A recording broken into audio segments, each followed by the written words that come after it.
اللہ الرحمن الرحیم. السلام علیکم ورحمۃ اللہ وبرکاتہ.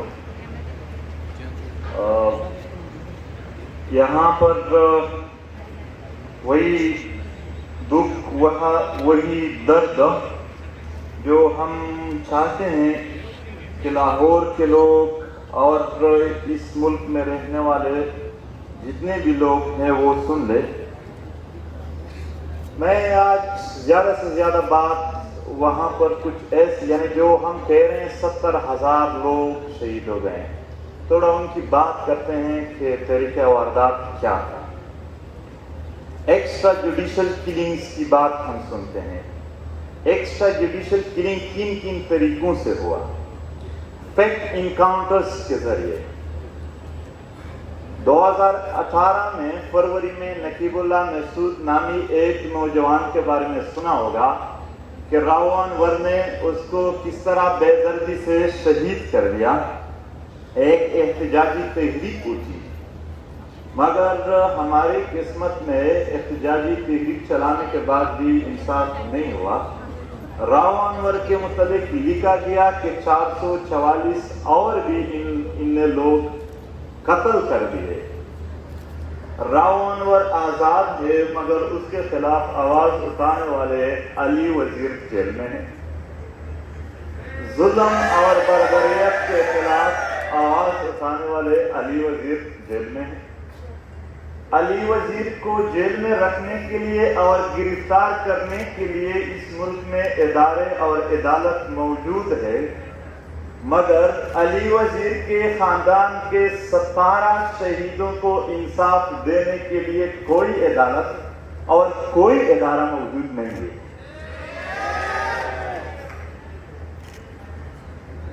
فیکٹ انکاؤنٹرز کا سلسلہ رکا نہیں ہے. ابھی 29 اکتوبر کو زار قیوم اور لال مرجان نارتھ وزیرستان کے 2 شہری تھے. بنو سے 8 مہینے پہلے گرفتار کیے تھے, مزدور تھے. 29 اکتوبر 2021 کو نیرلی میں ان کی لاشیں کہیں ڈال دیے, پھینک دیے اور کہا کہ انکاؤنٹر میں مار دیے گئے. فیکٹ انکاؤنٹر کے نام پر اگر میں یہاں بات شروع کر دوں تو ہزاروں واقعات ہیں. یہاں پر جتنے بھی ہم کہتے ہیں کہ قتل کر دیا گیا, وہ صرف ایک انسان کا قتل نہیں ہوتا ہے, وہ ان ماؤں کی امیدوں کا بھی قتل ہوتا ہے, ان بچوں کے امیدوں کا بھی قتل ہوتا ہے جو ان کے سہارے جیتے ہیں, وہ اس گھر کے معیشت کا بھی قتل ہوتا ہے. اس کا ایک اور شکل ہے ڈائریکٹ کلنگز. ڈائریکٹلی مارتے ہیں, جس طرح کے کھڑ کمل شہداء کے بارے میں آپ لوگوں نے سنا ہوگا. 36 مئی 2019 کو اسٹریٹ فارورڈ ایک ریلی پر فائرنگ کر دی گئی, جس میں 16 شہید ہو گئے اور 45 زخمی ہو گئے. اور یہ ڈائریکٹ فائرنگ پشتونوں کے گیدرنگز پر کرنے کے روایات پاکستان بننے کے 1 ہی سال میں شروع ہو گئے تھے. بابڑا سے لے کر آج تک وہی ڈائریکٹ کلنگز کے واقعات ہو رہے ہیں. اور پروفیسر ارمان لونی کو بھی ڈائریکٹ شہید کر دیا گیا. اور اس طرح آپ لوگوں نے سنا نہیں ہوگا, کیونکہ میڈیا والوں کو جرنیل کی طرف سے اجازت نہیں ہے, کرنل کی طرف سے, کہ آپ لوگوں کو وہ حالات بتا دیں. ورنہ پچھلے سال چمن میں عام عوام پر جب فائرنگ کیا گیا, اس میں جو 2 نوجوان عبدالرزاق اور مطیع اللہ شہید ہو گئے, اس کے عمر 12 سال اور 14 سال کے. چھوٹے چھوٹے بچوں کو بھی یہ لوگ معاف نہیں کرتے ہیں. اس کا ایک اور شکل بھی ہے ایکسٹرا جوڈیشل کلنگ کا, ریئیکشنری کلنگ. یعنی کہیں فوج پر فائرنگ ہوا تو وہ عام عوام کے علاقوں میں گھس کر وہاں پر لوگوں کو ٹارگٹ کرتے ہیں. ایک واقعہ صرف یہاں پر انڈرسٹینڈنگ کے لیے بیان کرتا ہوں. یہ 9 مئی 2009 کا دن ہے. سٹنگ وانا کے قریب ایک علاقہ ہے, وہاں پر فوج پر ایک فائرنگ ہوئی. فائرنگ کے بعد وہ گاؤں میں داخل ہوئے. اس وقت گاؤں کے اسکول میں اساتذہ کی میٹنگ چل رہی تھی. 17 اساتذہ کو ڈائریکٹلی شہید کر دیا.